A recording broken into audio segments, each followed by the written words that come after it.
When it became clear that the United States would be involved in the European theater of World War II, the Army contacted 135 companies to create working prototypes of a quarter-ton four-wheel drive reconnaissance car.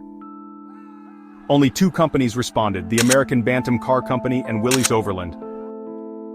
The Army set a seemingly impossible deadline of 49 days to supply a working prototype. Willys asked for more time but was refused.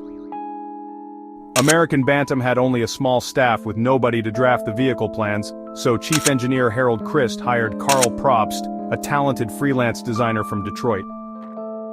Probst turned down Bantam's initial request, but responded to the U.S. Army request and began work on July 17, 1940, initially without salary. Probst drafted the full plans in just 2 days for the Bantam prototype known as the BRC, or Bantam Reconnaissance Car, working up a cost estimate the next day. Bantam's bid was submitted on July 22, complete with blueprints. Much of the vehicle could be assembled from off-the-shelf automotive parts, and custom four-wheel drivetrain components were to be supplied by Spicer. The hand-built prototype, otherwise known as Willys MA, was completed in Butler, Pennsylvania, and driven to Camp Holabird, Maryland on September 23 for Army testing.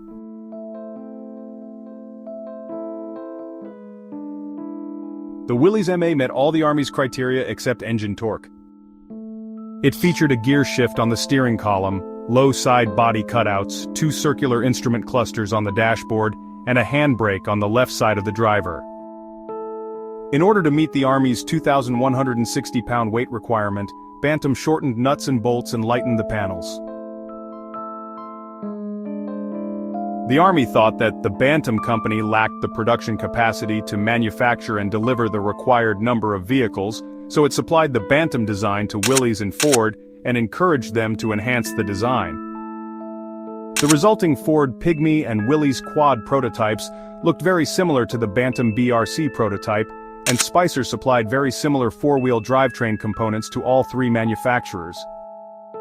1,500 of each model were built and extensively field-tested. After the weight specification was revised from 1,275 pounds or 578 kilograms to a maximum of 2,450 pounds or 1,110 kilograms including oil and water, Willys-Overland's chief engineer Delmar Barney Roos modified the Willys MA design in order to use Willis's heavy but powerful Go Devil engine and won the initial production contract. The Willys version became the standard Jeep design, designated the Model MB, and was built at their plant in Toledo, Ohio. The familiar pressed metal Jeep grille was a Ford design feature, and was incorporated in the final design of the Willys MB by the Army.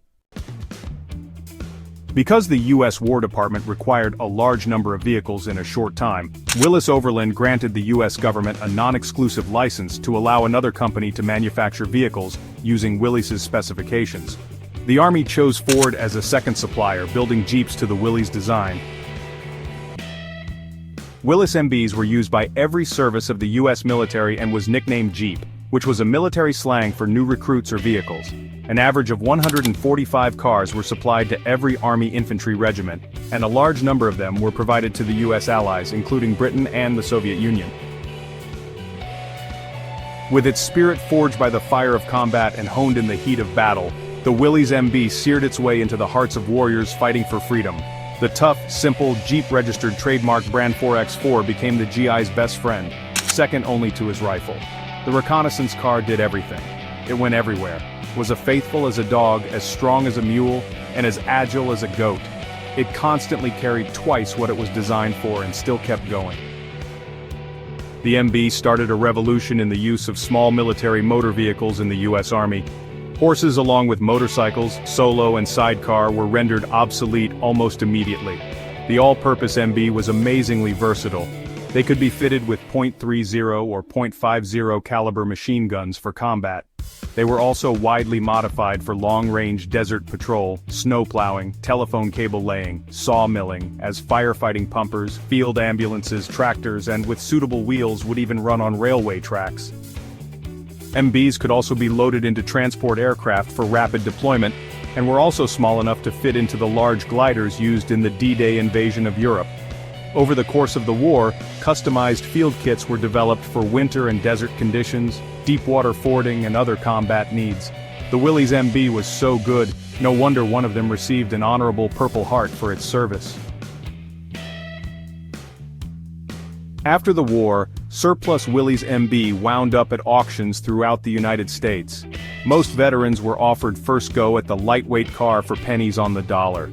The ones that active military members didn't purchase fell into the hands of delighted civilians enamored to own a piece of history. As the demand for the car increased after the war, Willys-Overland converted the legendary GI workhorse of World War II into a civilian CJ with the aim of putting farm workhorses out to pasture. According to Willys-Overland, there were 5.5 million farmers in the US, and of these, more than 4 million had neither a truck nor a tractor. Willys-Overland then trademarked the Jeep name, making it the official name of the car. The rugged and versatile Jeep CJ2A was marketed by Willys-Overland as the all-around farm workhorse. It could do the job of 2 heavy draft horses, operating at a speed of 4 miles per hour, 10 hours a day, without overheating the engine. The CJ2A Universal was to serve agriculture and industry all over the world in 1,000 different ways. Willys-Overland also advertised the CJ2A as a powerhouse on wheels, pitching it as a work vehicle and mobile power to the masses. A variety of farm implements and industrial tools were devised for use in conjunction with an onboard power takeoff unit. In addition, the CJ flaunted better shock absorbers, springs, and more comfortable seats for added comfort, revised transmission and transfer case gear ratios allowing low-speed hauling and highway speeds as high as 60 miles per hour, beefier clutch, better cooling, a tailgate, side-mounted spare tire, larger 7-inch headlights, an external fuel cap, a reinforced frame for greater rigidity, and an automatic windshield wiper on the driver's side.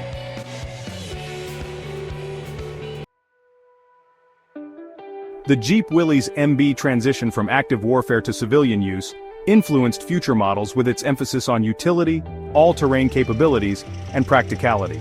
Over time, this legacy has evolved into a wide range of modern Jeep vehicles, continuing to inspire adventure and off-road exploration.